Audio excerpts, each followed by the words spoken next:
찰스 그랜디슨 피니는 1792년 8월 29일 코네티컷주 리차드 카운티 윌런에서 실베스티 피니와 리베커 라이스 피니의 7번째 아이로 태어났습니다. 그의 부친은 별로 믿음이 독실한 편은 못 되었기에 피니는 성장하면서 집안에서 기도 소리를 들어본 적이 없었습니다. 코네티컷주가 점점 땅이 부족해지고 땅값이 오르자 찰스의 가족은 그곳을 떠나 뉴욕주 오네이다 카운티의 하노버에 정착하였습니다. 그곳에서 찰스 피니는 훌륭한 선생님을 만나 성악, 첼로의 기초는 물론 라틴어, 헬라어, 히브리어 등 고전어와 법률에 관한 수준 높은 교육을 받게 되었습니다. 키가 크고 성격도 좋아 주변 사람들에게 평판이 좋던 피니는 총명하고 유망한 청년으로 성장하게 되었습니다. 피니는 1912년 예일대학에 들어가고자 하였으나 어려운 가정 형편으로 인해 포기하게 되었습니다. 그리고 2년 동안 해밀턴 오네이다 아카데미에서 학생들을 가르치며 교사 생활을 하게 되었습니다. 1918년에는 뉴욕 아담스 대학에서 법률 공부를 하며 벤저민 라이트 판사의 법률사무소에서 일하면서 변호사 자격을 취득했습니다. 그 후로 그는 정기적으로 아담스 지방의 법원에서 소송 사건을 다루었습니다. 피니는 29살이 될 때까지 교회의 설교 내용에 관심이 없었습니다. 목회자와 자주 논쟁을 하기도 했고 기도의 응답에 대해서도 믿지 않았습니다. 그러던 그가 즐겨 읽는 법률 서적들의 대부분이 성경에 높은 권위를 두고 있음을 알게 되었습니다. 그리고는 자신의 학문적 발전을 위해 성경을 체계적으로 연구하기 시작했습니다. 성경을 읽어 나가던 중 그는 자신이 생각하는 종교인들의 문제가 결코 성경 때문이 아님을 발견하게 되었고 성경이 하나님의 진리임을 인정하지 않을 수 없게 되었습니다. 갈수록 구원에 대한 갈망과 자신의 죄에 대한 자각을 하기 시작했습니다. 그러나 자신의 구원을 놓고 고민하는 모습을 사람들에게 들키고 싶지 않았습니다. 성경을 읽다가도 사람들이 들어오면 성경을 법률서적 사이에 섞어놓곤 했습니다. 기도할 때는 혹시나 밖에서 사람들이 들을까 열쇠 구멍을 종이 같은 것으로 막고 소리 죽여 기도했습니다. 틈이 날 때마다 성경을 읽고 기도했으나 마음의 답답함과 괴로움은 없어지지 않았습니다. 피니는 계속해서 강한 내면의 갈등을 겪으며 열심히 기도하던 중 1821년 10월 10일 드디어 회심을 경험하게 되었습니다. 자신이 근무하는 법률사무소에서 기도하다가 환상 가운데 빛으로 오신 예수님을 만났습니다. 나는 주님의 발 앞에 쓰러져서 나의 영혼을 주님 앞에 쏟아놓았다. 나는 어린아이처럼 큰 소리로 울면서 목매인 소리로 내가 할 수 있는 모든 회개를 다하였다. 나는 주님의 두 발을 나의 눈물로 다 적시어 놓았다. 갑자기 성령이 나에게 임하셔서 마치 내 몸과 영혼으로 뚫고 들어오는 것 같이 생각되었다. 마치 전류가 내 몸뚱이를 통과하는 것 같았다. 정말 성령은 사랑의 물결이 엄습해 오듯 내게 밀려왔다. 성령의 파도가 계속 밀어닥칠 때 나는 감당할 수 없어 죽을 것만 같았다. 이러한 피니의 회심 체험은 바울이 다메섹 도상에서 빛과 음성을 듣고 땅에 엎드러지는 현상으로 이어졌습니다. 어느 날 아침 교회 기도회에 참석했을 때 돌연히 하나님의 영광의 빛이 신비한 모습으로 그를 두루 비추었습니다. 그는 땅에 쓰러졌습니다. 그리고 주님으로부터 자신의 편에 서서 변론해달라는 의뢰를 받았습니다. 이런 영적 체험 후 피니의 복음 전도 사역은 화산처럼 폭발하기 시작하였으며 그는 전도 유망한 변호사직을 사퇴하고 설교 활동에 나서기 시작했습니다. 그가 고향을 방문했을 때의 일입니다. 아버지가 문 앞에 나와 그를 맞으며 건강에 관해서 묻자 아버지, 전 괜찮습니다. 그런데 우리 집에서 기도하는 소리를 들을 수가 없는데 어떻게 된 것입니까? 라고 물었습니다. 그 말을 듣고 아버지는 말했습니다. 들어오너라 찰스, 네가 기도해 주렴. 이렇게 시작된 기도의 회복은 찰스의 부모님과 여러 남매들을 회심케 하였고 나아가 그 마을에 신앙의 불을 일으키는 중요한 역할을 하였습니다. 찰스 피니는 세인트 로렌스 장로회의 배려로 신학을 공부하여 1824년 7월 1일에 목사 안수를 받았습니다. 그로부터 50년 동안 미국, 영국, 스코틀랜드 등지를 다니면서 부흥회를 인도했습니다. 힘찬 음성을 지닌 그의 설교는 법률적인 경향이 많았습니다. 그는 마치 배심원들 앞에서 변호를 하듯 명쾌하고 분명한 어조로 그리스도를 위한 변론을 제기했습니다. 또한 그는 그리스도인의 인격적 성화를 강조하며 당시의 사회를 크게 변화시켰습니다. 부흥사로서 큰 사랑을 받은 피니는 여러 해 동안 많은 도시를 순례하며 부흥회를 인도하였습니다.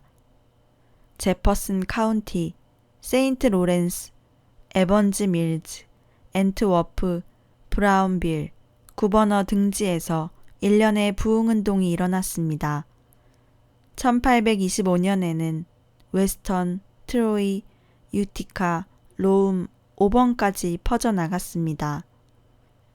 어느 날 피니가 뉴욕주에 위치한 소돔이란 마을에서 집회를 시작하고 15분도 채 지나지 않았을 때 사람들이 모두 앉은 자리에서 땅바닥으로 엎드려 기도하고 울부짖었습니다.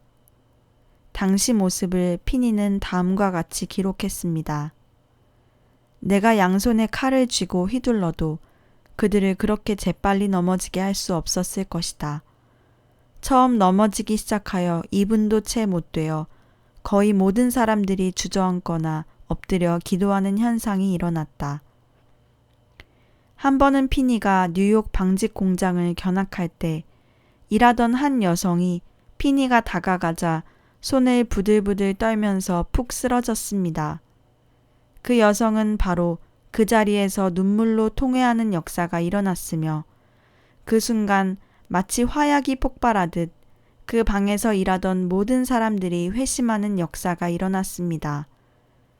그러자 그 공장의 주인은 공장 일보다 영혼 구원의 일이 더 중요하다며 그날로 공장 문을 닫고 피니를 초청해 공장에서 부흥 집회를 열었습니다. 공장주는 모든 직공들이 집회에 참석하도록 했으며 며칠이 지나자 모든 직공들이 예수님을 믿게 됐습니다. 이외에도 피니의 사역과 관련해 여러 유명한 일화들이 많은데 한 번은 피니가 유티카에서 집회를 인도하는 동안 그 지방의 장로회 노회도 모였습니다. 당시 피니의 사역을 못마땅하게 여긴 한 원로급 목사는 피니가 인도하는 집회에서 격렬한 비난의 연설을 했습니다. 집회에 참석했던 많은 사람들은 이에 깜짝 놀랐으며 모두 나쁜 영향을 염려해 울면서 기도했습니다. 그 다음날 아침 그 늙은 목사는 침대에서 시체로 발견됐습니다. 앤 월프란 곳에 갔을 때는 그곳의 교회가 운영이 어려워 술집을 경영하던 사람의 손에 넘어가 있었습니다. 상황이 험악했지만 피니는 매일 이른 아침 숲속에서 간절히 기도했습니다. 기도하지 않고는 그 상황을 움직일 수 없었기 때문이었습니다. 피니의 설교에 그 마을 사람들의 마음이 움직이기 시작했습니다. 결국 하나님의 강력한 역사로 마을 사람들은 교회당을 되찾았을 뿐만 아니라 수많은 사람들이 하나님의 나라 백성이 되었습니다.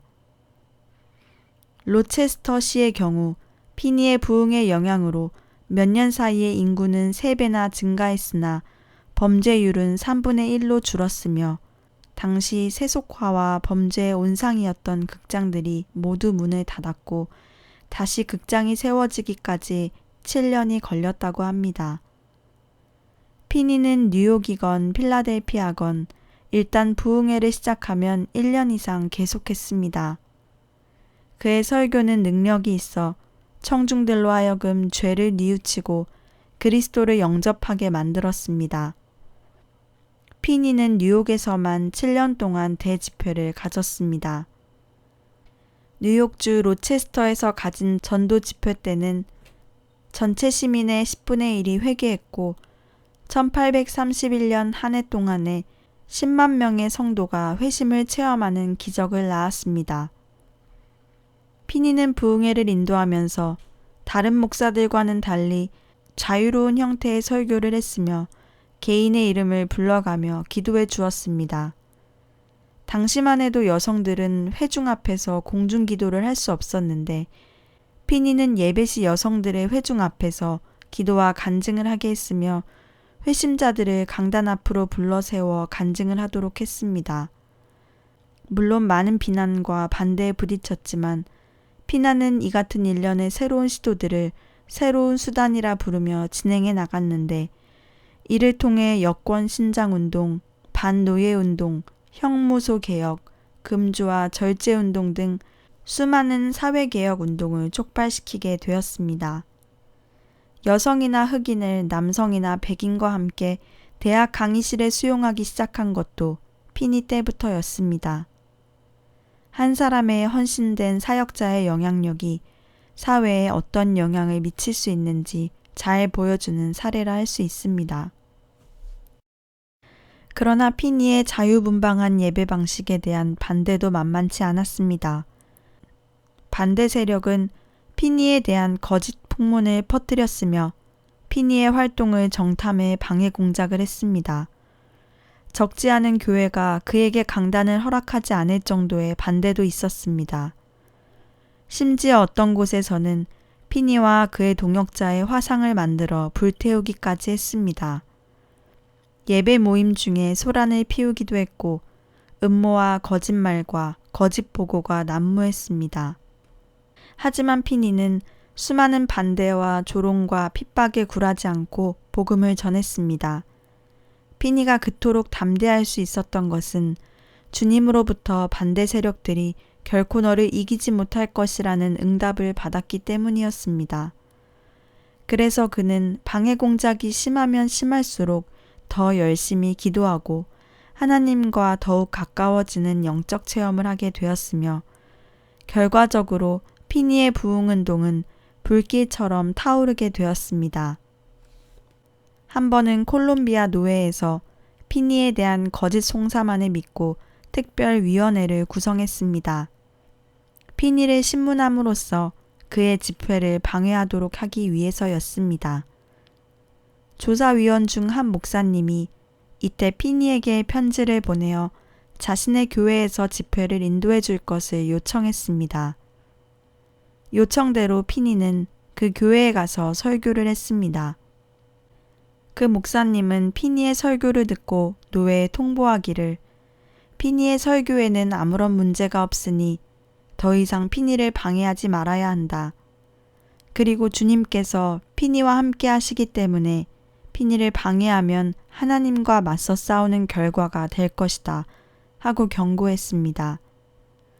이로 인해 콜롬비아 노회에서는 피니를 반대하는 소리가 없어지고 피니의 복음 전하는 일에 협조하게 되었습니다. 결국 그를 반대하는 세력들은 약해졌으며 오히려 그를 지원하는 세력은 더 강해졌습니다. 이를 통해 미국에서 일어난 제2차 대각성 운동은 피니를 통해 절정에 이르게 됐습니다. 피니의 부흥 집회가 절정에 달했을 때는 불과 몇 달 만에 10만 명의 사람들이 개종하는 역사가 일어나기도 했습니다. 1932년 재발성 호흡기 질환과 콜레라로 인해 여행을 할 수 없게 된 피니는 뉴욕시에 있는 제2장로교회의 목사가 되었습니다. 1835년 오하이오에 있는 오벌린 대학에서 교수가 되었습니다. 하지만 얼마 지나지 않아 학교의 설립자가 파산해버려 학교는 부채를 떠안게 되었고 피니 역시 어려움에 직면하게 되었습니다. 하지만 피니는 그 같은 상황을 모두 하나님께 아뢰고 모든 것을 하나님께 맡겼습니다. 며칠 후 하나님께서는 한 독지가를 통해 몇 달치의 생활비를 보내주셨고 그 이후로도 피니의 모든 필요를 어김없이 채워주셨습니다. 뿐만 아니라 학교의 부채도 그의 저서가 영국에서 엄청나게 팔리면서 그 돈으로 모두 해결할 수 있었습니다. 후에 그는 15년 동안 오벌린 대학의 학장으로 봉직하면서 수많은 후진들을 양육했습니다. 찰스 피니가 학장으로 있을 때 우리나라 개신교 최초의 두 선교사 언더우드와 아펜젤러는 미국에서 태어나 이 위대한 사역자 찰스 피니의 이야기를 들으면서 자랐으며 피니가 2번 영국 선교 여행을 하며 부흥운동을 일으킬 때 우리나라의 최초로 성경을 전하다가 대동강변에서 순교한 토마스 목사는 물론 중국에 머물면서 성경을 우리말로 최초로 번역한 존 로스 목사 역시 영국에서 태어나 찰스 피니의 소문을 들으며 부흥운동의 역사에 동참하기 위해 사명자로 훈련받게 된 것입니다. 피니는 후에 총장이 되어 사망할 때까지 이곳에서 복음 전파뿐 아니라 성결운동을 펼쳐나가 현대 부흥운동의 선구자적 역할을 하였습니다. 그는 대학은 죄인들을 회심하게 만들고 성화에 이르게 하는데 모든 교육적 기능들을 종속시켜야 한다고 선언하였습니다. 오벌린 대학은 그 후 곧 세계적인 기독교 영향력의 중심지가 되었습니다. 피니는 첫 부인 리디아 앤드류즈와의 사이에 8명의 자녀를 두었습니다. 아내와의 사별로 2번 재혼하였으나 그는 훌륭한 아버지이자 충직한 남편으로 살았습니다. 1875년 어느 평온한 주일 83세를 일기로 19세기 위대한 부흥운동가 찰스 피니는 오벌린에서 하나님의 부르심을 받아 천국으로 갔습니다. 피니는 전통적인 신학의 틀을 버리고 성서로 돌아가서 성경적 기독교를 재건하려 했습니다. 그는 하나님의 은총을 잊어버리지 않으면서 인간의 책임도 충분히 강조했습니다. 이런 그의 신학은 성결에 대한 강조로 이어졌습니다. 그는 말했습니다. 그리스도 예수 안에서 우리에게 허락된 그 온전함을 전하지 않고는 견딜 수 없다. 그가 보기에 성령은 완전한 그리스도의 영으로서 신자가 복종하기만 하면 모든 분야에서 그리스도의 힘을 발휘하게 돕는 분이었습니다. 이것은 회개와 중생과는 다른 것입니다. 신자라 하더라도 성령 세례를 받은 사람과 안 받은 사람과는 전혀 다른 삶을 산다고 주장했습니다. 즉 성령 세례를 받은 이는 죄로부터 벗어나 권능의 삶을 살 수 있다고 말했습니다. 그 후 성령 세례는 미국 성결운동의 주요 요소가 되었습니다. 피니는 일생 동안 여러 가지 책과 설교집, 부흥 강연집, 자서전, 그리고 논문들을 썼습니다. 그 중에 중요한 것은 신앙 부흥운동 강의로서 부흥운동을 어떻게 이끌어 갈 것인가에 대한 일종의 교범입니다. 또 그의 조직신학 강의에서 그리스도인의 완전에 대한 자신의 개념을 논하였습니다. 그가 말하는 성화는 하나님의 법에 대한 완전한 순종이며 도덕적인 완전함을 의미했습니다. 피니는 그리스도인의 완전이 하나의 의무이며 이 세상에서 도달할 수 있는 영적 수준뿐만 아니라 실천할 수 있는 대상이라고 믿었습니다. 완전 성화는 하나님의 명령일 뿐만 아니라 성경에 명백하게 기록된 약속이라고 역설했습니다. 통계에 따르면 피니의 집회에서 회심한 사람 중 90% 이상은 계속해서 변화된 삶을 살았다고 합니다. 이는 그가 회심한 후 하나님 앞에 온전히 변화된 삶을 위한 성화의 비밀을 사람들에게 가르쳤고, 피니 자신의 삶도 하나님의 온전한 임재 가운데 거하는 삶이었기 때문입니다. 찰스 피니는 19세기 미국 기독교에서 어느 누구보다도 중요한 인물이었습니다. 어떤 학자들은 피니의 중요성이 남북전쟁 당시의 링컨과 비견할 수 있다고 말하기도 하며, 다른 사람들은 그에게서 19세기의 미국 기독교의 전형적인 모습을 발견하게 된다고 말하기도 합니다. 교회 사가들은 그가 평생 회심시킨 사람이 50만 명이나 된다고 추산합니다. 그의 위대한 공적은 기독교 역사상 결코 허물 수 없는 금자탑을 쌓았다고 해도 과언이 아닙니다. 그가 사용한 혁신적인 부흥의 방법은 무디, 빌리 선데이, 빌리 그레이엄 등과 같은 후대의 복음 전도자들을 위한 길을 닦아주었습니다.